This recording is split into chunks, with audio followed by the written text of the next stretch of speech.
All right, we are live. So first and foremost, a very traditional question to ask my guests is, how are you doing today? I'm doing great. How are you? I'm good. I'm doing really, really well. Yeah, like I said earlier, excited to chat with you. I just had another conversation with a person who I've been looking forward to connecting with about an hour and a half ago. So yeah, feeling good, feeling really good. Awesome. I'm Yeah, glad to hear it. absolutely. Appreciate that. Hey, how was your Thanksgiving? Did you enjoy? It was good. Yeah, I was able to travel back to Chicago. That's where I'm from originally. So I traveled back Nice. for about, I was actually home for about 10 days. And Oh, good for so you. I just, yeah, every time I'm with my family, it's always a big event. And we always have like multiple different Oh, yeah. hangouts like when we see each other. So I'm never just home for a little bit. I'm always like home because there's a million A things lot of going things on. happening. Yeah. Wait, so Chicago, hometown, where you at now? I'm in Nashville now. I moved here about Mm, 2 years ago, 2.5 years ago, I guess now. So, nice. yeah, Okay. So the yeah. person I mentioned, let's see, he lives in Detroit currently, so not hmm too far from, Midwest area, and he went to school in Nashville. I want to say Belmont. Is Yeah. that the school he said? That is there? Yeah, I was going Okay. to say, so when I was looking at universities to attend, Belmont was one of my top schools, and I ended up getting into it. And that's when I Ah, first came to Nashville. That was almost 10 years ago. wow. And Okay. I fell in love with the city. I loved that there was live music everywhere, and it wasn't Mm. just, I mean, it was the best musicians you've ever heard, and they're Mm-hmm. just all playing in Yeah. these bars. And Everywhere. Yeah. yeah, and so I was so inspired. So I knew at some point I wanted to live here. And then the pandemic shut everything down, and I was doing theater at that time, so I lost all of my contracts Wow. and transitioned into more of a music career from a theater career. And Okay. just, that sped up the timeline, you know what I mean? Like, it was like Sure. Sure. I lost every single contract, so it just felt like the timing was right. And so I ended up moving down here in 2021. So yeah, I'm happy I took the leap. I kind of hate being so far from home, which I know I'm not Sure. that far, but it's still far enough that it's inconvenient, So, but Oh, yeah. I mean, I would say that's quite far, right? So let's see. I'm a math guy. I have a math tutoring business, as a matter of fact. I'm in the hmm education space, but that is quite far. I mean, how far is like the drive or the flight from Chicago to So Nashville? the flight's super easy. It's like a 45-minute flight. Oh, But then you have to put in the time frame. I mean, it's an hour and a half because you have to get up and get down. But the flight okay, itself is like 45 minutes. okay, So, but then you have to, by the time I get to the airport and I get to there, I try to get like an hour early with, all the construction sure, at the airport here right now. And then by the time I get out, if I've checked a bag, like it ends up being half the drive, which is it's about an 8-hour drive. So gotcha. Okay, okay, sometimes I'm like, yeah, I might as well just drive the yeah, extra 4 hours. Then yeah. sometimes it's, I flew home for one day to surprise my dad for his birthday this year. That was Uh, nice that I could just get up, hop on a plane, next morning hop back. You know quickly, what I mean? yeah. So yeah. That's sick. And I'll say this about Nashville. I've been there twice. I've been there once for a bachelor party a few years ago, and then once my wife surprised me when I was teaching full time for spring break a couple of years back. Oh, that's And awesome. I'm a huge fan. I'm a big Nashville person. I love it out there. It was like you said, the music, of course, and the food was quite amazing. Have you Oh, ever been to Biscuit Love? Is that a thing? Have you yes, heard of this? Okay. yes. What is that? What? Come on! It's so good. It's amazing. I love I it. mean, I have to tell people, like, I have to explain that, when you go other places and you order food, you expect like a normal portion size. In Nashville, they're giving you like buckets of food. Like, it Yeah. is so. We went to there's a place near out in Pasco that's called I'm forgetting the name of it right now, but it's this like old place where they like, it's like historic for its biscuits. And so we were like, we went for breakfast, we'll order a little bit of biscuits beforehand, and that's our appetizer. And I'm thinking like 4 or 5 biscuits. They gave us 10 biscuits. There were only 3 of us. I was like, Yeah. I took some home with me. And when Right. I was like, I'm gonna, can I have these to go? Can I have biscuits to go? They gave me more biscuits, and we already had extra on the. It's like, this is so much food, and so it's. I mean, they feed you good down here. Yeah. That's Oh, for sure. 1000%. Yeah. I actually am going back there. Let's see. I'm just remembering that we'll have to, figure out a way to coordinate if Absolutely, yeah. possible. This will be next September for yet another bachelor party. Actually, I'm planning this one of my closest friends. Amazing, yeah. So I'll be down there for a few nights, but when we get closer and stuff. And I'll actually be leaning on you for some recommendations for sure. Amazing, yeah, absolutely. I'd love to help out. Definitely. All right, so tell me a little bit about what little Miggie was like. What were you like growing up? Oh my gosh. Well, I was a wild child. That's what my mom likes to say. Nice. Okay. I just had a lot of energy. I loved music. I mean, that's like the number one thing I like to say, that I spoke the language of music before I could talk, because I was always singing.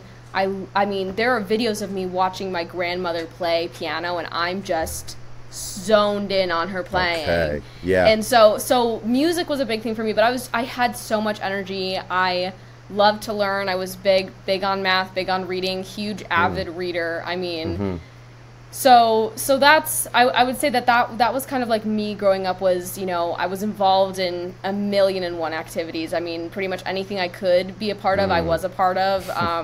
I was when I was really little, I was in soccer and chess club and art club, all those things. Yeah. And then I started taking piano lessons when I was about 4 or 5 years old. So, okay. All right. Yeah. So I've been really young. Yeah, I've been playing for over 20 years now, which is really weird to say, but it's been my whole life. And then when I was in middle school, I had to choose between soccer and show choir. Felt very Troy Bolton between like basketball and musicals, but Sure. And I chose show choir because honestly, I didn't think I was good enough at soccer to keep playing. I was like, I'm not good enough, so I'll pick show choir. That's more fun.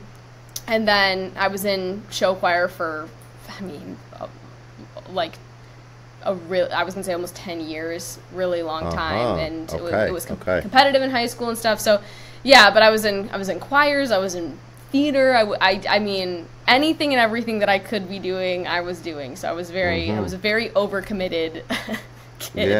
Yeah. Tried a lot of different things out. Obviously, it sounds like music. Not sounds like, it's clear and evident that music was like your main thing. And remains that way. I think it's so cool. You mentioned the video. Is that video still around? Like of you staring at your grandma play the piano? You have that? It is. Yeah. That's awesome. Yeah. That's really cool. It's so cool, especially my bubby. That's my dad's mom. That side of our family is Czech. So bubby is Czech for grandmother. Okay. And so she was a classical pianist. Most of the women on that side of the family were all classical pianists, and were like given pianos for their birthday. We actually have we have an 1800 Steinway. That's a family heirloom. That's at my parents' house. It's oh man, I think it's rosewood. It's this beautiful rosewood piano and completely carved. Like all the dates of the tunings are on the soundboard. It is, and it's a concert grand. It's a upright concert grand. It is one of the most gorgeous, and it's original ivory keys. Like it's insane. So that's one of our family pianos. So pianists run in my family. And when, my dad played the drums, not piano. And my mother played piano, but quit. And her, my grandmother let her quit. So both of my parents didn't really have a strong background in piano, but it was in the family. And when my dad and mom started, having kids, when they had me, my grandmother, my bubby, was like, the kids are going to play pianos. Like that was like the promise they made her, was that we were all three, me and my two sisters, we were all going to play piano starting from a young age. And my mom, I mean, there were a lot of times I wanted to quit. A lot of times I came home from lessons and I cried and I was like, I don't want to do this anymore. And my mom would say, go practice. Like it was not, I wasn't quitting. And, when I was a kid, I was so mad about it. But now looking back, I'm so grateful because that has given me my career and paid a lot of my bills. So it's become something I'm eternally grateful for. But piano has been the biggest constant, aside from music in general, but piano itself has been the biggest constant for me in everything. I mean, that's been the one thing that I've been doing my whole entire life. Yeah. That's incredible. I mean, we're obviously going to have to dive in and talk about just how beautiful and amazing of an instrument the piano is. So sometimes let's see, I was playing what is the song by Bach? Dun, dun, dun, dun, dun, dun, the Prelude. Okay, classical song by Bach, right? I was playing that like a while ago. I was learning it, and this is like a couple of years ago. And I was like, oh, I pretty much have it down now. So I'm going to go ahead and I'm going to close my eyes and try to play with my eyes closed to see, because I felt like the muscle memory was there. So I wanted to test that. But what proceeded to happen was just this amazing experience. And this was like, okay, closing my eyes and I'm playing, and it's like at 1 a.m. or something. And I'm playing, and I just felt, how do I say this? Like, I've never been on drugs before, but I felt like some euphoric type thing. Do you know what I'm saying? Like, I felt like I was like levitating from the piano bench. And I'm like, what is happening? I was like, I don't understand this, but I'm going to keep doing it. And like now, like, this is years ago. I've since like researched this a little bit, this phenomenon. And, you know, it has something to do with the fact that your brain is using some of its processing power to like tell your mind what your eyes are seeing. But when your eyes are closed, that no longer is happening. And so now while you're playing, it's just this thing that's filling up that space of the brain. It's quite fascinating. I'm like pretty obsessed with like studying that and stuff, you know? Yeah. I was going to say, I was raised on classical music, being a classical pianist. That's what I was taught. And to be completely honest, I absolutely hated it because there's so many rules. And I'm you know, I appreciate rules, but I'm very much wanting to do my own thing. And I'll never forget when I was like 8 or 9 years old, so I had to be in elementary school. And I always wanted to play harder pieces. I was one of those people that was like, give me a harder piece. I want to be challenged. And my piano teacher would be like, no, you're not ready. You're not ready. And so I really wanted to play for Elise. And she was like, you are not ready to play for Elise. And so I found the sheet music online somewhere. Like, I definitely pirated it, which, you know, I think it's okay now. I think Beethoven's not going to be offended. But I definitely, like, found it for free somewhere. Yeah. And I taught myself the first page. And then I came into lessons and I played the first page for her, basically to be like, am I ready now? And she was like, okay, all right. So I definitely gave, you know, I did the same thing to my voice teacher when she would make me sing classical music. I definitely gave my music teachers a lot of grief because I was always that student that really just wanted to do my own thing. It has served me well in adult life. As a kid, I'm sure the adults in my life thought I was a real pain in the butt, but they still supported me and put up with me, which was wonderful, and I'm eternally grateful for them. But yeah, so I really fought against playing classical music, and now as an adult, I have that appreciation for it because I sit down and I play those pieces, and they taught me technique. They taught me such a deep understanding of music. They gave me that theory background. I mean, they had so much structure. So now when I'm writing music, you know, and you know, when I came to sight reading musical theater pieces, which are far more complex than a lot of them than you could even imagine, I had all that support. So, you know, it's funny to look back and go, wow, I really fought against that, and now I have so much of an appreciation for it, and find so much more pleasure now when I go back and I sight read a piece that I played when I was younger. You know, it's even more enjoyable because it brings me back to then, and also, you know, it's like shows me kind of how far I've come and how much that actually made an impact on what I'm doing now. Oh man, I find that so interesting as an adult learner, right? So someone who was interested in piano when I was a kid, took 1 year of lessons in 6th grade, and I was able to play by ear before then. My parents signed me up for lessons, went well, did like a recital, asked to take the summer off, and then we'll join back in the fall, and then evidently never joined back.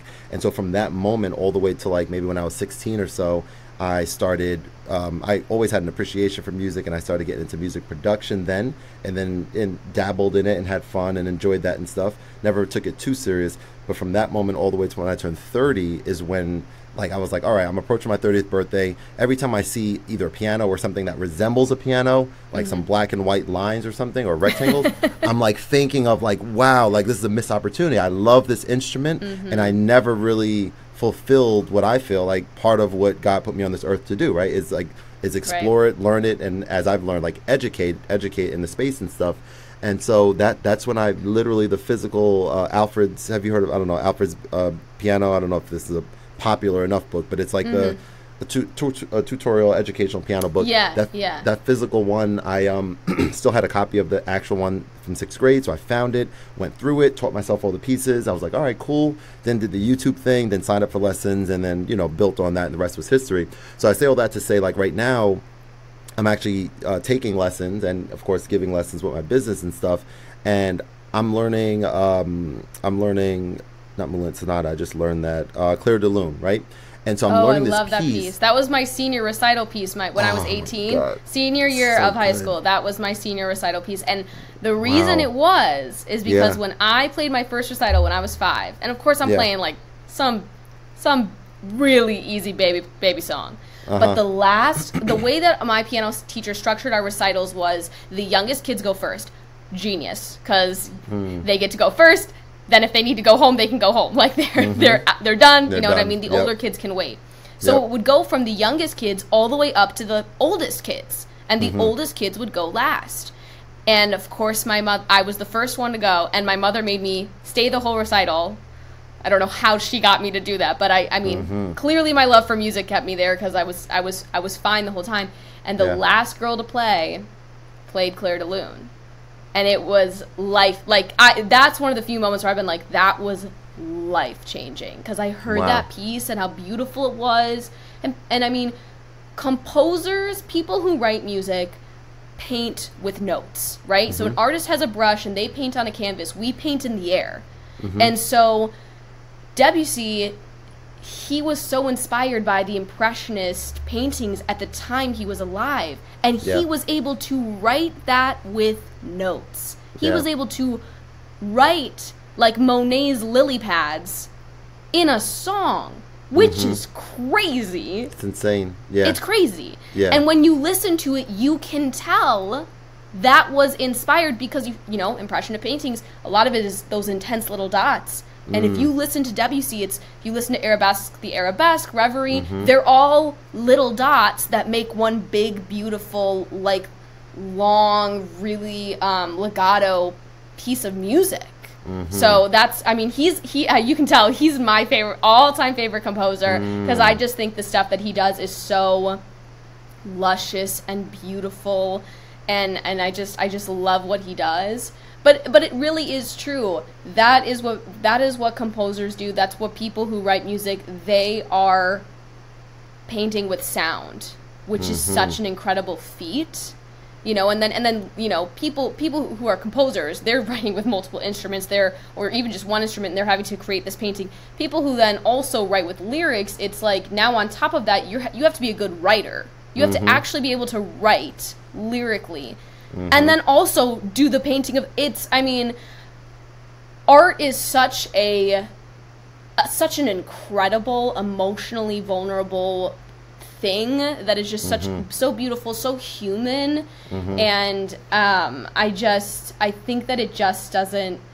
I feel like people take it for granted. People just take art for granted nowadays, and when you start to really think, I mean, it gets me emotional, because it's just so beautiful. It's just such a beautiful art form, and you know, definitely, like, that is, you know, what fills my soul is being in the music community, being able to play the piano and you know, write music and do all these things. I mean, it's just like, that's what I'm passionate about. You know, you saying, like, you being put on earth to, like, play the piano, like, for me, like, that, I feel the same way. Like, that is, I can't. People always are like, how did you know you want to go into music? I'm like, I can't do anything else. This is what calls to me. This is what I was meant to be doing. So there's no way I'm not going to be doing it. And I'm going to do whatever I can to ensure that I can keep doing it, because that's my calling. You know what I mean? Yeah. 100%. Wow, that's so cool that that you spoke. I'm just thinking about how amazing you spoke about that piece, and how coincidentally, right, I'm learning it now, and you played it for your recital, and you're right, it is one of the most beautiful things ever to me, right, that I've ever experienced, like, just listening to the piece. And I often think about, like when he, like, obviously when he wrote that song, he probably knew that it was good, but he had no idea that we're going to be talking of his art hundreds of years later, and it's never going to stop. Like that song and many other, you know, composers that are timeless. It's, in my opinion, right, you know, it's never going to not be a thing that people hear and it resonates, and it's just, it's unbelievable. I think that's such an interesting point that you bring that up, because I think it shows this point that I've actually been talking about this with a lot of my friends recently, because I think something that's crept into the music industry lately is this idea of doing this art form for money. And in my opinion, I don't think the best art is made when you're coming at it from that angle. I think the best art is made when you're pouring a piece of yourself into that art form, right? Whether it's music, whether it's painting, whatever it is. And I think it's a testament to the best pieces you've ever heard, the best pieces of music you've ever heard. They're always these soul-wrenching, like they clearly that artist just poured themselves into that piece. So of course, that's what is holding the testament of time. And you know, I mean, just from experience, I wrote a song called Legend Lake, and I wrote it about my family's lake house. And I really did not think this song would go anywhere. I simply just wrote it because my grandma had just passed away, and I wanted to do something to kind of commemorate her. And I honestly, I like showed it to my family, and I was like, yay, this was fun. And then I just put it on TikTok, just, you know, because that's what it was 2020, I had nothing else going on. I was like, I'll just throw it up here.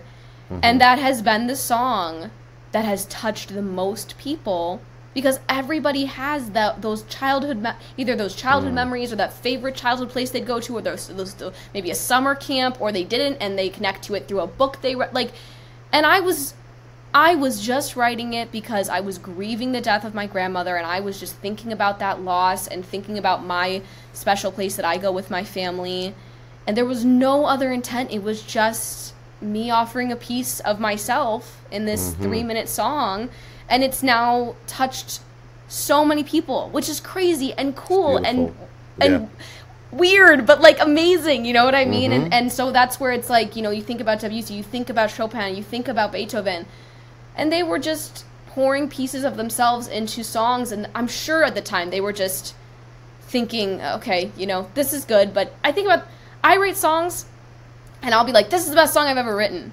And then 5 days later, I'll write a new song, and I'm like, no, this is the best. Like, every time I write a new song, I'm like, no, now this one's the better one. And I'm sure they were going through, you know, that sort of thing, and they'd come back to a song and be like, oh, wait, it is really good. Or, oh, no, actually, it's not as good as I thought it was.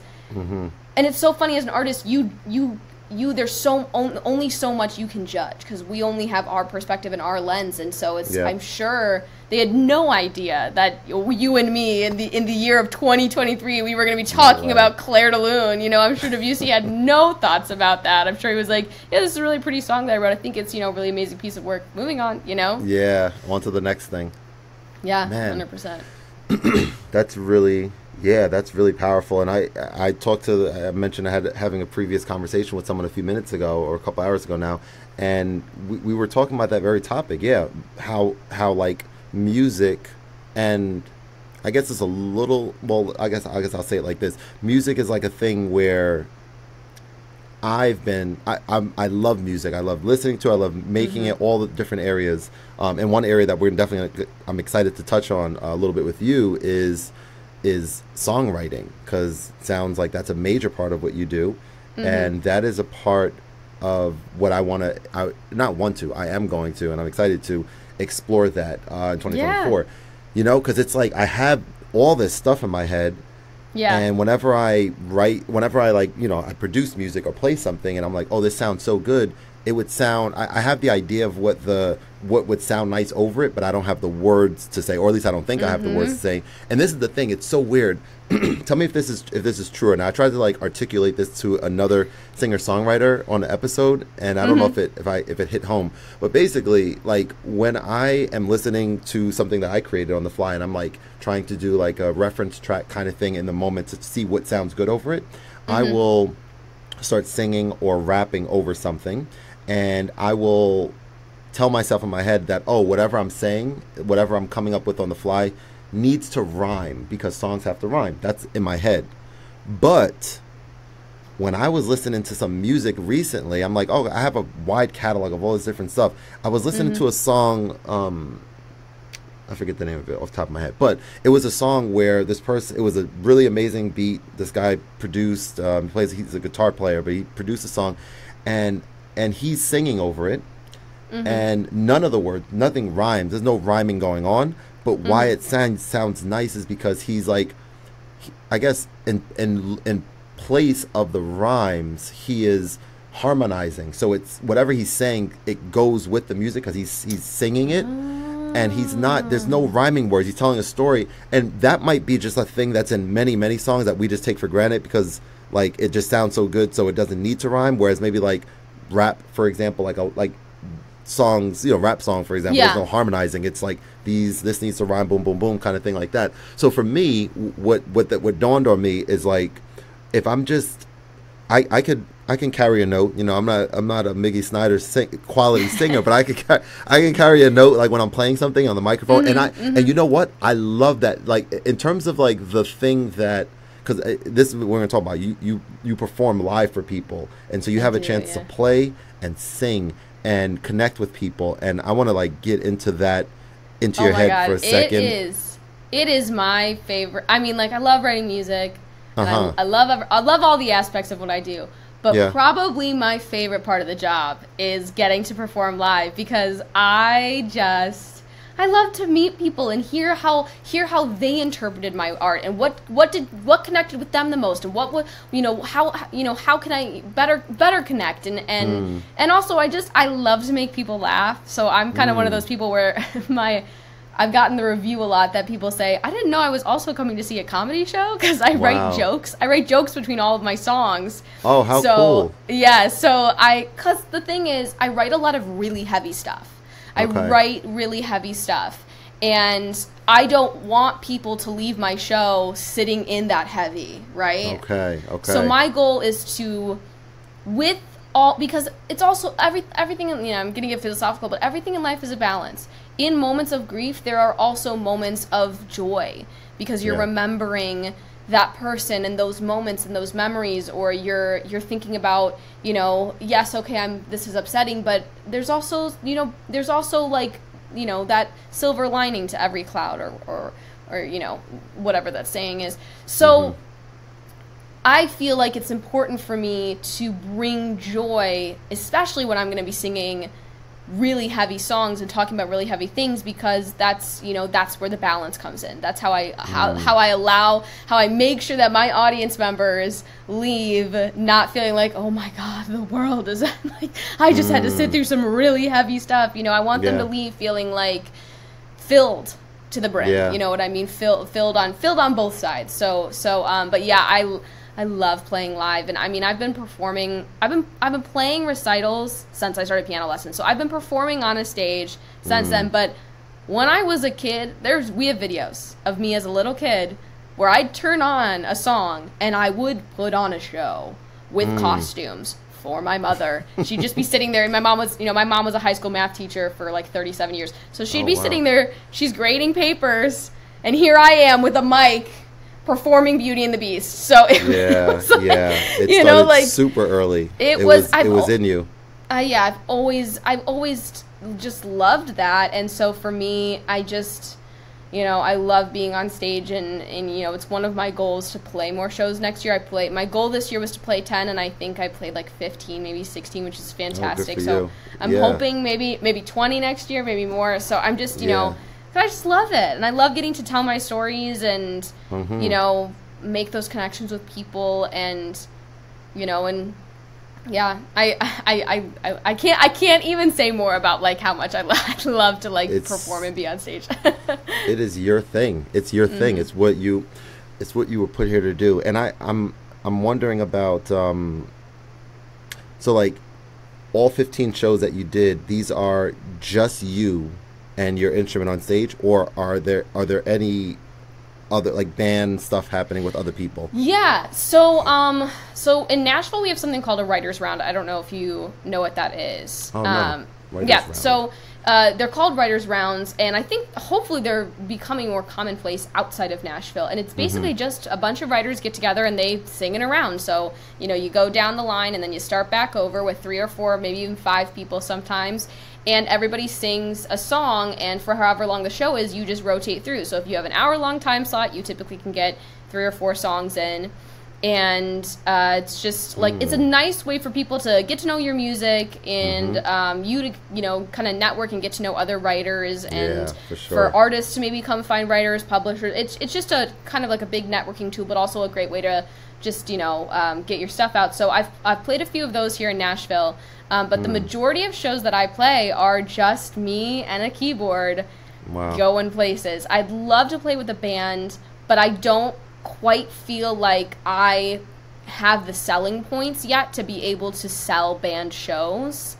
So I think, you know, when I get to that place in my career, I'll know I'm ready for it. But for now, I also really do love the intimacy of it just being me and a piano. I mean, I played a show at a venue called Hey Nani that's about 100-seat cabaret room. And we almost sold out, which was crazy. And so it was 92 people in the room, and it was me and a baby grand, and it was like one of my favorite experiences ever. And I like that intimacy. I think it's easier to tell stories coming from just me and a piano. And I write all of my music for the most part. I write a bit on guitar too, every now and then, but I primarily write on piano. So for me, that's just my natural element is I write just, you know, on the piano. So for me, when I'm playing, it's not anything different from what I already know. So not at this point. Now, next year, I know already I'm planning at least one full band show, which will be really exciting because I've never played a full band show. Sweet. So I'm going to have to kind of figure out how to do that and put together the parts and everything, which will be a fun experience, I'm sure. So I'm definitely looking forward to that. But yeah, I think it's tough. I think if you write music that needs a band, obviously you got to have the band. But for me, it's a bit easier because I write so much stuff that's just piano. So I don't feel like it always needs that to get my message across, you know? Makes total sense. So tell me about this. Like, this you've been doing it for so many years, so it's probably I don't know how easy or difficult it'll be for you to kind of walk through this at a high level, but like you're you're feeling inspired to write a song. So you sit down in front of your piano with, you know, maybe just an idea in your head. Like, walk me through, are we writing stuff down first? Are we starting to play first? Like, how does that whole process like come together? Yeah. So when I was starting out writing, I would write music and lyrics together, which is how, when you're in a writing session in town here and you're, you know, in the room with like 3 other people or 2 other people, that's how you're usually going to do it. You're going to be doing both at once, and people will be kind of throwing out ideas together, and the song will kind of flow together with both parts at the same time. I was someone who did that for a while because I knew music more than lyrics, and lyrics was where I wasn't in my strong suit because I wasn't. I was, you know, I could come up with really interesting melodies and rhythmic parts and stuff like that because that was what I knew, being raised on classical music. But I just didn't know how to express things in words as well, and so my lyrics really suffered. And so I actually had a mentor who really unfortunately and tragically passed away this past March. But he was my mentor. His name's Craig Wilson. He was my mentor from when I first came to Nashville. I was introduced to him through my voice teacher. And he was my mentor for about 8 years. And when I really started to sink my teeth into songwriting, he encouraged me to start with just the lyrics, no music. And I always kind of have an idea of the sound and feel of the song in my head, but he encouraged me to really sink my teeth into those words. Am I getting my message across? If you took all the music out, would the song still have the same punch with just the lyrics? So now when I'm writing, most of the time when I get my inspirations, unless I'm in a writing session, it's honestly out and about during the day. It's things that I say. And I read this in a book once. I had a professor recommend a book to me where basically they talked about how a lot of writers will just write phrases, things they hear, things that they would make a good song in their notes app. And so that's what I do. My notes app right now, if I were to pull it out, I mean, it has, I would say probably hundreds of song ideas in there. Because I'll just get an idea. You know, this past Sunday I was in the car with my siblings, and you know, I was speeding a little bit, and I was like, oh, I'm such a Leadfoot. And then the line in my head that popped in was Little Miss Leadfoot. I was like, now that is a song name right there. And so that's, you know, a song that I just actually finished up this week. Okay. But I thought of that phrase. I threw it in my notes app. I didn't work on the song for a week. I just threw it into my notes app. I kind of let things marinate. And then when I start coming up with an idea, I will just kind of start writing. I write most of my songs in the span of about 15 minutes now, 15 to 30 minutes, because I can just kind of get that flow, because I've been doing it. I mean, I've been writing since I was 12, so at this point now I just have that flow of, I know what I want to say, you know, I kind of can think of what's next. But then I do so many edits. I mean, my song Talking to Cardinals that I released this past March, that was like the 4th or 5th version of the song. The first few versions of the song that I wrote were very surface level. They did not really get as vulnerable as I wanted them to be. And so I just scrapped them completely. I knew I wanted to write a song about Cardinals. I knew I wanted to keep that idea, but I just couldn't get it to where it was at its best until I sat down and I took 15 minutes and I just like poured my heart out onto the page, and that's what this version of Cardinals that then released in March came to be. So at this point now, it's usually always words first, and then I kind of sort out the music second. I always have an idea, but sometimes that idea changes. And so I always start with just like a piano and a vocal, or a guitar and a vocal, just to start off. And then usually at that point, I will send it over to my current producer. I used to send it to Craig, obviously, but my current producer and absolute best friend, Alyssa Trahan, who's an absolute wizard. I'll send it over to her, and I'll kind of get her insight, what's she thinking, what is she even hearing? You know, sometimes I send it to her, and I'm like, ooh, I'm thinking this, that just happened this week. I was like, I'm thinking that this is more like a guitar, kind of like acoustic-y ballad. And she goes, actually, I'm hearing more of like a pop piano, like R&B kind of feel. And I was like, you know what, I like yours better, so that's what we're gonna do. You know, and a lot of times if Alyssa gives that kind of insight to me, I give her writer's credit, because I'm the full faith that without that insight, the song would not be what it is. So I'm like, you know, we split the song. I give her the credit because, I mean, she is contributing. She's honestly contributing just as much as I am. I may have the ideas, you know, I may put things down, but we'll be in sessions together, and she'll come up with lines, different melody takes, stuff like that. And I'm like, you are, at this point now, you're part of the writing, because the song would not be what it is without what you're contributing. And I don't care if it's one line. I don't care if she changed half the song. In my opinion, whatever that end product is, it's now different because of what she contributed. So she's just as much of a writer on it as I am. You know, that's the way that I see it. So so I'll send it over to her. I'll get her insight. I'll tweak from there. And then at that point, it's just kind of rough. And then we'll go into the production side of things. So for me, my writing is just that, you know, kind of bare minimum. And then we kind of go into the production side, and I'll get with her. And, you know, if we decide we like the song enough, we'll put it on a project or make it a single, and then talk through production elements, hire musicians as necessary, you know, go into that process of recording it, you know, and then it's like it's like writing the song is just like the beginning part of the journey, and then there's like so much that happens on the other side, you know, because there are so many songs I write, and, you know, just that writing, you know, just those lyrics and that like piano or the guitar is this much, and that, you know, you got to produce the whole thing. So once you start adding those instruments, once you start adding embellishments, once you add in the mix and the production elements and all that stuff, the song just absolutely transforms. So that, I would say, I was like, that's, you know, kind of a long-winded answer, but that's my songwriting process at this point.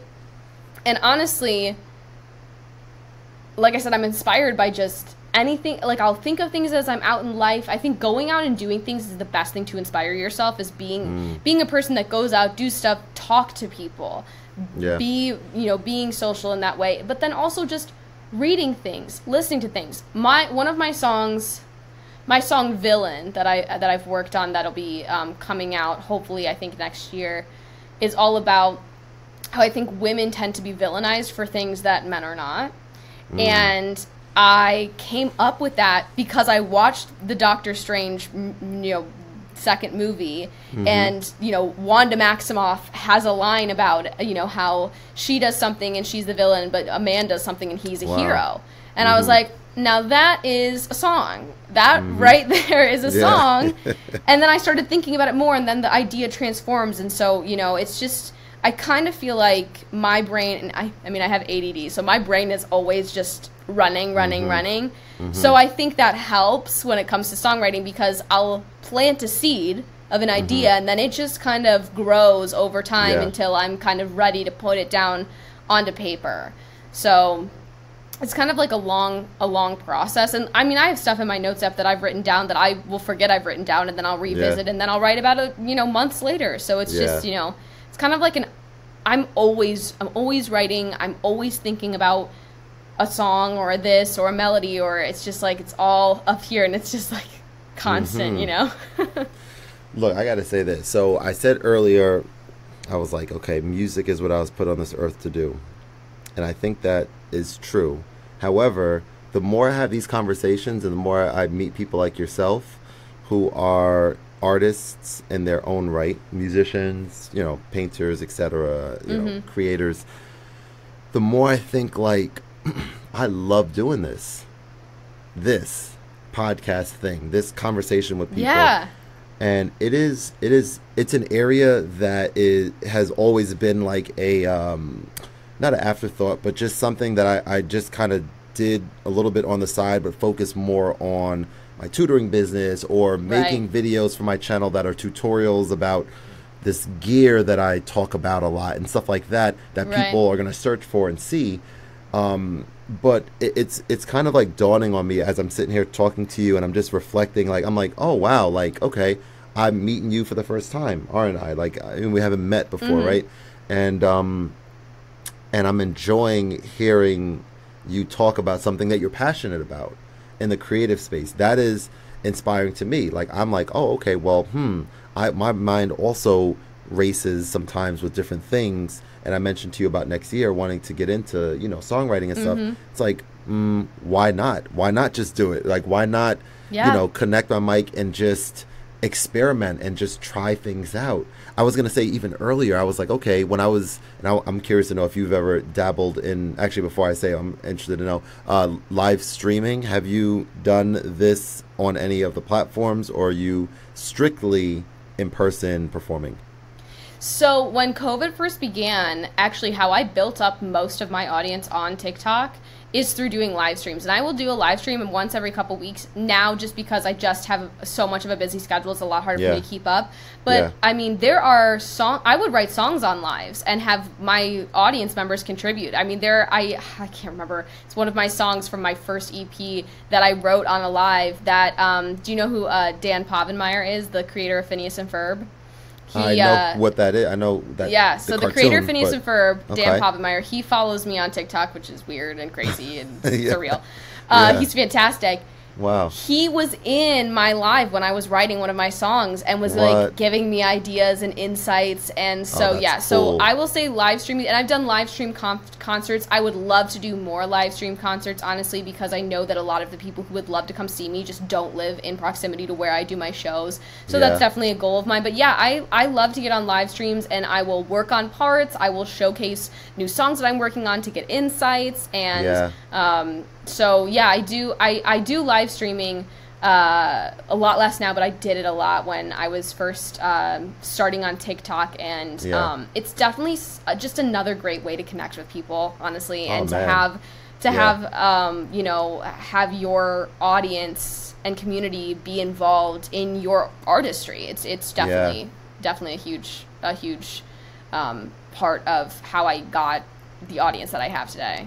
Yeah, and what an experience for the audience member who are fans of yours to have access to you and contribute to what you're doing. Like, that's, for them, it's probably equally as like amazing of an experience, Yeah, it's definitely, it's cool, and I feel like that is a gift that TikTok did give us, especially during the pandemic, but still, is that accessibility that anybody can hop on and see an artist just like them working on music and writing stuff, and they can give their insight and feel like they've now really seriously contributed to that person's art and to that person's career, and it just builds a stronger connection, which is just, I mean, for me, it's so cool for me to say, like, yeah, my followers helped me, you know, helped give ideas on this song and threw out phrases and contributed and, you know, and have, you know, I've shown them songs that, you know, I felt maybe iffy about, and then they absolutely love, and I'm like, okay, well, now we gotta put it out, you know what I mean? So, yeah.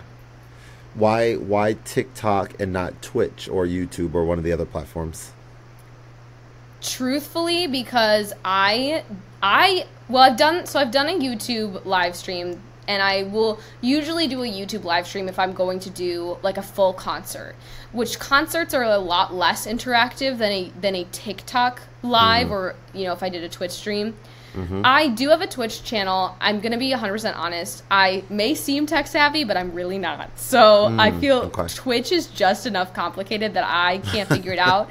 And TikTok was just, I mean, honestly, me blowing up on TikTok was completely, I mean, I was optimistic, hopeful. It would have been great for it to happen, but when it did happen, it was unexpected. And that was just the platform where it happened, where things went crazy for me. So, and the majority of my audience is on there, so that's pretty much why I stick to there, because that's just where my audience is. So, you know, I mean, obviously I would love to do another YouTube live stream show. I think, you know, I did a like holiday concert back in 2020, which was super fun, and I would love to start bringing that back annually if I can. It's just always hard because I never know where I'm gonna be for the holidays, so you know, it's like hard to plan. Commit. But TikTok's just where things ended up being for me. I feel like every creator and artist that I know has their platform where they just so happen to like have their following, and sometimes it's the platform that you hoped it would be, and sometimes it's completely unintended and you just roll with it. I mean, I have a really good friend who lived in Nashville for a while, and she moved to LA, and she ended up just kind of like growing a following on YouTube, and so she's like, well, this is where my following is. I'm gonna roll with it. You know what I mean? So I think you know, it's just, sometimes it's just out of your control, and you just kind of have to go, you know what, this is you know, like either a sign or just like, it's, you know, this is where it's happening, so I just, you know, gotta run with it, gotta take that opportunity and just kind of go with it. 100%. And this is like not at all the first time where I hear someone talk about, like a fellow creator or musician talk about TikTok in a way where, you know, obviously YouTube is my home base, but then from a social perspective, Instagram is like where I spend the most time, you know, making content and everything like that. And I've had quite a few conversations with people who are, and obviously we interact, you know, on Instagram and stuff. And so I didn't even know about, I mean, I have a TikTok, and I'll get to the point of the story in a second, but I didn't even know, you know, about your presence on TikTok. So now I'm like inclined to say, oh, let me, you know, explore that a little bit, of course, right?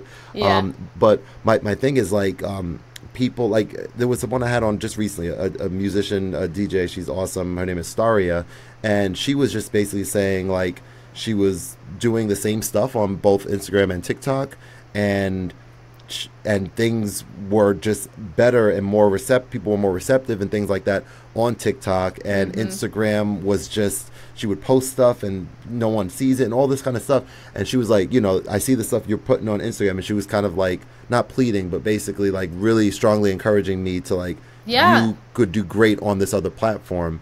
I think so too. Yeah, I would agree with that. And I think, you know, it's so, funnily enough, I actually do social media coaching as one of my like side hustles. Wow, and cool. what I kind of always say to people is, you know, I feel like for everybody it's different. For me, I use Instagram like a form of LinkedIn, where that's where I feel like I put a very professional face on, where, you know, my photos, I put a lot of my photos up there. I do, like, when I'm going to post a video of me singing or something, it's a well-prepared video. TikTok is where I just throw random stuff up and see what sticks. It's like, you know, throwing like, you know, pasta at a wall. Like I just see what's going to stay there, you know, what's not.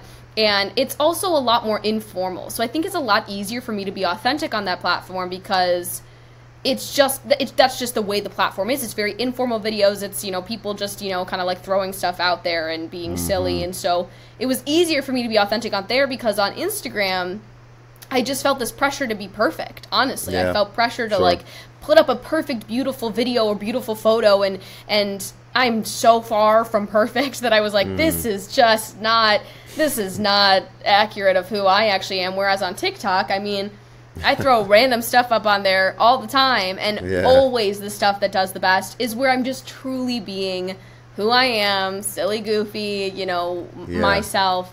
Because, you know, so that's what I like about TikTok is there's just so much less pressure. YouTube for me, honestly, I think it's become very much a long form platform. You don't really, you know, I know they're trying to push shorts, but the heart and soul of it is it's long form content. 100%. And I put my performance videos up there, but, you know, I don't really do a lot of long form content just because that's, you know, not what I do. And I also, I mean, I would love to be a person that vlogs, but I can't remember. I will start vlogging at 8 a.m., and by 9 a.m. I've forgotten I was vlogging that day. I can't tell you how many studio videos I'm like, come with me to the studio today, and then I don't record anything because I'm just... it just ends there. I mean, I am very much a person that strives to be present.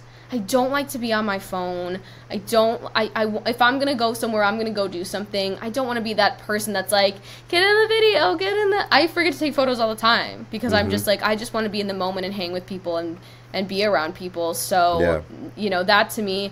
So I think whatever platform works for you, wherever you appear the most authentic, I always tell people that's what you should focus on. That's what you should put your stuff on because you know, otherwise you're stretching yourself too thin. You know, I mean, I feel like a lot of social media people are like, put your stuff up everywhere. I put my stuff on TikTok and then sometimes on Instagram. I don't even bother because that's not authentic to me. That doesn't bring me joy. I'm not doing this career to be viral on social media. I'm doing it because I love music and I want to share my music with people. And if that means that eventually at some point I have a really big audience, that's awesome. If it means that, you know, only 10 people hear my song sometimes, that's still great because that means 10 people heard my song, you know, and I just, that's all I just want to connect with people. That's all I care about. So I think that's, you know, I mean, that's my soapbox. I just feel like, you know, I think that social media has just become this, honestly, it's become really just such a negative for musicians and for music careers because it's just one more thing that you have to do. And it's, you know, if your goal is for people to connect with your music, then you should just focus on appearing authentically online and writing good music, writing a good song, focus on that and stop worrying about like perfectly crafted algorithmic videos. I'm like, it's later for that, right? I feel, you know, all of my best videos, I'm wearing no makeup. I just randomly put my camera down. I literally didn't do my hair, and it's just a random video, and then it has millions of views. And I'm like, okay. Because that's what you want. I mean, because it's about the song. Because it's about the song, and that's what I'm doing. I'm not doing this because I'm like, look at my face. I'm doing it because I'm like, listen to my story, listen to the music, you know, and connect with it. Build that connection. Let it fill you up. Let it do whatever it needs to do for you. Interpret it however you want, you know. But that's, you know, that's my purpose. It's not to be perfect. I literally wrote a whole song about like, there is no point in being perfect. There's no point in like, go out of your comfort zone. Do the things that bring you joy. Do that because I mean, it's just like, if you're trying to be perfect all the time, you're wasting time, in my opinion. It's not, you know, that's not what it's about. It's about being messy. Doing the things that fill your soul. For me, that's music. For me, that is music. So that's what I'm going to do. Yes, I have to have an online presence. But I'm going to do it on my terms. You know what I mean? Sure. No, that makes total sense. Yeah. The thing is that's so interesting is that, like, especially for what I do here, I sometimes, you know, talk negative, just like we all do, about the negative aspects of social media, which is there's really prominent ones that a lot of us, I wouldn't say everyone knows about, but most of us know about, right? But then there's that you live in Nashville and I'm in New Jersey, And we connected through, as I was thinking, I'm like, I was like, oh yes, I know exactly what it is. Yeah. Casio Yeah. keyboards, right? A shared post or something with them. Which, Casio, by the way, I bought my first, no, I didn't buy it. My grandma gave me my first keyboard from Casio when I was 8, a PX100. Wow, yeah. Dinosaur. That thing lasted me, I got it when I was 8. I just bought a new keyboard last year. So that thing lasted me like 15 years and did its job. And I just, Roland's great, Korg is great. There's a lot of really great electric piano manufacturers. But for me, I just love Casio. I love the feel of their keyboards. I love the look of their keyboards. I think their sounds are really, really great. I literally just I have like my 88 key, and then I have a 61 key as well that I use for when I'm going on writer's rounds. It's the one that fits in like a backpack. I'm not trying to turn this into like an ad for Casio. No, I think I know what you're talking about, like a Casio tone kind of deal. Like it's a Casio tone or whatever.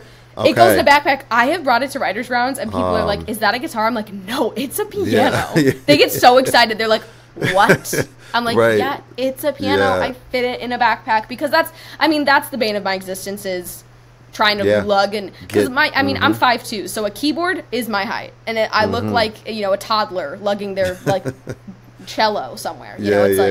So for me, the fact that I can throw a keyboard now in a backpack on my back and it sounds just as good, and it's touch sensitive, so it's touch responsive. It's just as good as if I had my 88 key weighted. I'm like, I just think they're so good. More. They're so good, and they've been so good. So I honestly can't praise them enough. I love Casio.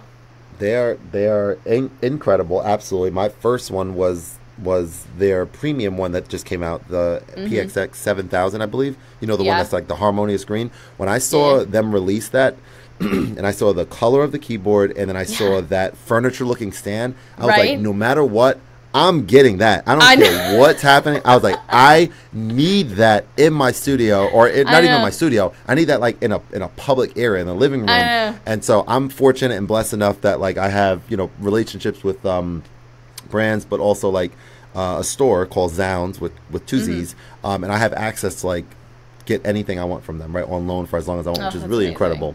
It's so dope.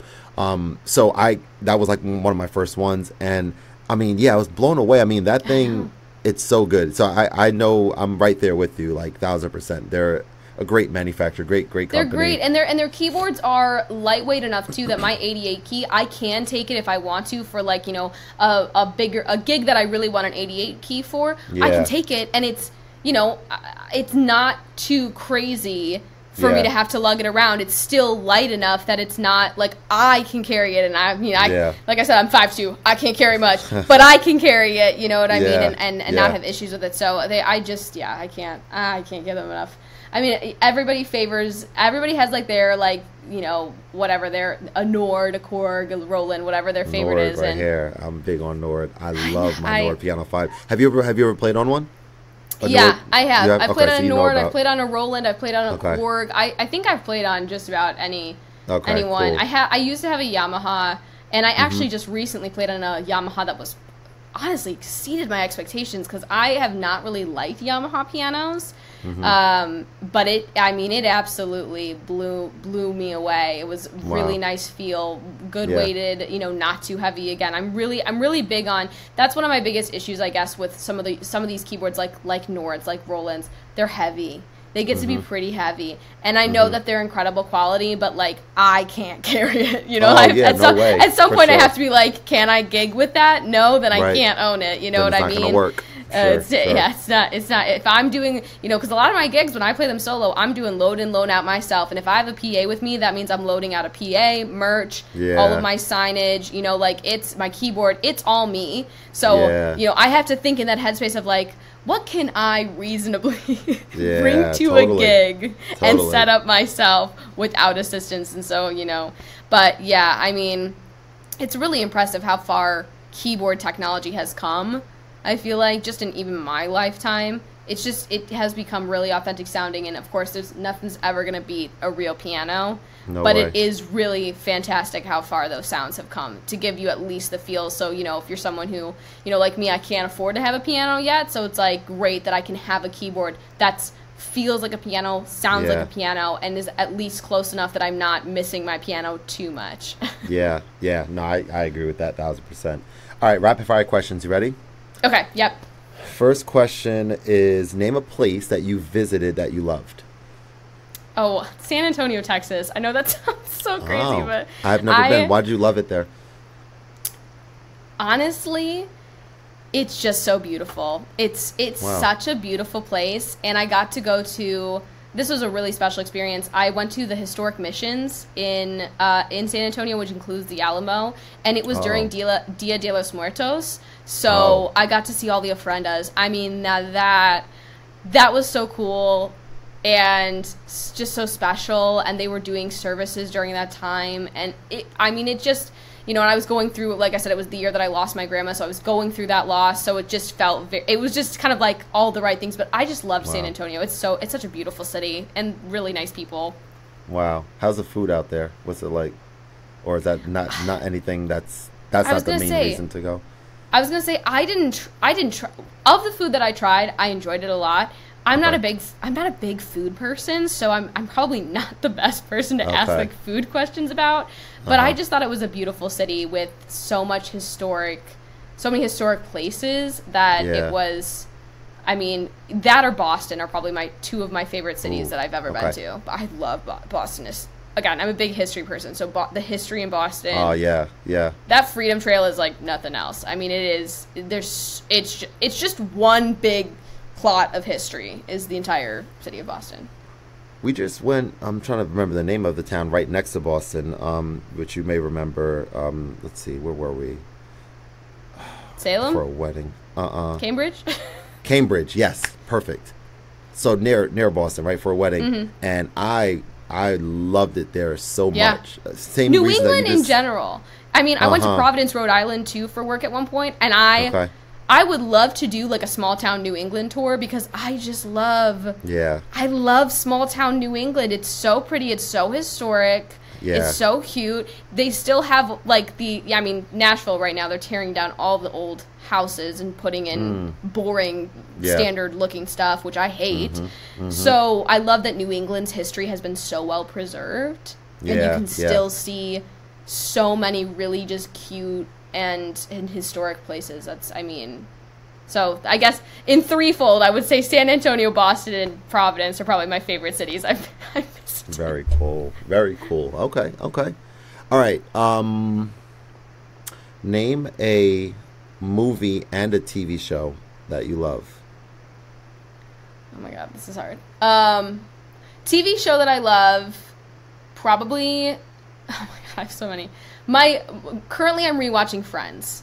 Nice. When Matthew Perry passed away, I started rewatching it, and I just had forgotten how good that writing is. It's one of the best written series ever. It's so good. So definitely Friends is one of my favorite series.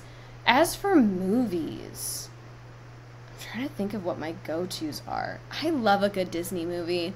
I'm not even going to lie. I really love a good Disney movie. So probably the most recent favorite You know what? This is going to probably sound hilarious.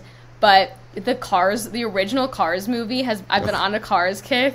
Nice. Okay, nice. So, yeah, it's a classic. But like Disney movies in general, just so much comfort to me because a lot of them have, compositions by Alan Menken, who I saw Alan Menken in concert, and he's so insanely good. That would, like, a dream of mine would be to be able to compose for like a Disney movie or write for a Disney movie and get the opportunity to work with him because he is such an insanely good writer and composer. So pretty much anything that he's ever written, is a go-to comfort for me to watch because it's just, the music is just unbelievable. So heartwarming. And that was going to be actually my last question is like, what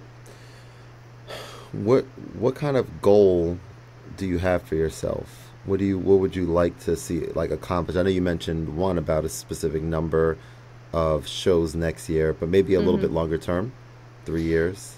Yeah. So a goal, let's see. This is so, it's tough. I think I'll preface this by saying that, my mentor Craig, when I was first starting out, asked me, what do you want to do with your life? He asked me this when he first met me, like in the first year. He asked me, what do you want to do with your life? And I said, I just want to play music for people. That's all in my mind, if I get to play music for people, I'm successful. So it's hard when people ask me that question, because in my head, I'm like, well, I've already achieved everything I wanted. I've already done what I wanted to do. So anything I do from this point forward, that's just icing on the cake. That is just like one more cherry that I get to add. So, I mean, in a dream world where things get crazy and I have the opportunity, you know, I performed at Carnegie Hall when I was in high school in a choir. I think it'd be insane if I got to do my own concert there someday. I don't know if that ever happened, but if I got or just to sing a solo on stage at Carnegie Hall, that would be pretty crazy. Or just play maybe like a big theater, like something that's like maybe like 500 to 1,000 seats would be really crazy. I think the biggest audience I've ever had is like 100 people, so something like big like that would be crazy. And I think another goal that would be really cool would be if, you know, one of my songs or an album or something charted, like on the Billboard charts, something like that, would be kind of cool. But it's so hard to answer that question. I think just, I would love to just get to do this the rest of my life. That would be my big goal, is that I never have to say, I can't do this, I have to give it up. Like, my life goal would be that this is what I get to do for the rest of my life. If it ends up becoming my full-time career, that's amazing. If I have to do a 9-to-5 or do odd jobs the rest of my life to pay for my music, that's fine too. You know what I mean? As long as this is what I get to do, you know, I feel like that's such a lame way to answer that question. But like, that's real. Miggie, I gotta say, like, I think, and it's a great place to kind of end the conversation. I think that it's very noteworthy what you just said, which is that, cool, we're in a society where, you know, we should have things that we're working toward, we should have goals, etc., etc. But you kind of just said, like, where you're at right now, you are thrilled with the opportunity that you have. You get to do something that you love doing every day. You get to perform for people. Everyone who's watched this, as well as me, just listening to you and you know, having a conversation, like, it's evident that there's this strong passion there. You know what I'm saying? It's not just like dabbling, like, oh, I kind of enjoy it. Like, you love doing it. So the moment that, I mean, right now you're doing what you love to do. So I think it's noteworthy just to say. Even for me, like, when I think about if that question was asked to me, I feel like there's too many things that I'm passionate about, and so it makes it very challenging. You know, makes it very challenging to kind of and I mean, I hone think in it on helps. one. I think it helps that I had someone when I was 18, 19 years old asking me, if you could do anything for the rest of your life, don't worry about the money, don't worry about anything else. Just what truly would fulfill you if you could just do that. And for me, it's always been playing music. If it's my music, if it's any music, just being able to play music for people, that has always been what it's about. So, I mean, honestly, it's just the truth. And I think it's also, I think we've become too big picture goal oriented, and we forget to enjoy what we're doing right now. 100%. And for me, what I'm doing right now, if you told me at 10 years old this is what I was going to get to be doing, I'd be like, no way. You're lying. You're lying. That is not true. Chance. So it's like I'm living the dream. I'm living the dream that I had when I was a kid that I never thought possible. So for me, I'm already there. I'm already doing what I want to be doing, and if I get further, if it gets crazier, then that's just another blessing on top of the blessings I already have, you know. Ladies and gentlemen, Miggie Snyder. Clap, clap, clap, clap, clap. No, that's awesome. I appreciate the time immensely. I will absolutely be hitting you up for some recommendations and some potential meetups. What if, like, I'm closing my eyes and I'm saying, whoa, what if, like, you are performing one of the days out there randomly, right? You gotta tell me. I can make it happen. I can figure it out. So yeah, that'd be sick. That'd be awesome. So we have the dates. I will message you offline with those. Great. We got to get back to planning because we don't have the Airbnb yet. We got to get it going, get it rolling. You know, it's pretty important right there. But yeah, I've really enjoyed the conversation. I was really I'm glad we were able to do this, and I look forward to the next one. Yeah, thank you so much for having me. I'm happy to be back on. I mean, this was such a fun, fulfilling conversation. Such a Awesome. great conversation. So I'm happy to be back anytime, and it was great to chat with you. And hopefully we'll meet in person soon. Yeah, I look forward to that. That's like a new thing for me. Like one person who's in kind of similar to your space. She's in theater, and she was in a play, but she lives in New York City. Yeah, so I had her on. Actually, she is from, let's see, my daughter. I have a 19-month-old daughter, and so she's on this thing called Miss Rachel, this like kids show thing. Oh yeah, yeah. Right. So she's one of the people on there, and super talented. Long and short, I had her on as a guest. I had like Kayla, my daughter, come in and be able to like see her. It was like so cool. And you know, I got invited via press passes. That was like one of the first time where I felt like I was like, oh, I'm press for one of her plays. You know what I'm saying? I was like, I had her on Chord Master Keys, and I'm like, oh wow. So she gave me like her, like the person who handles all that stuff. And I was like, huh, okay, that's pretty cool, you know? So long and short is yeah, I'm excited about these connections, you know, for sure. I love it. Yeah. Have a great rest of your night, and I look forward to the next one, all right? You too.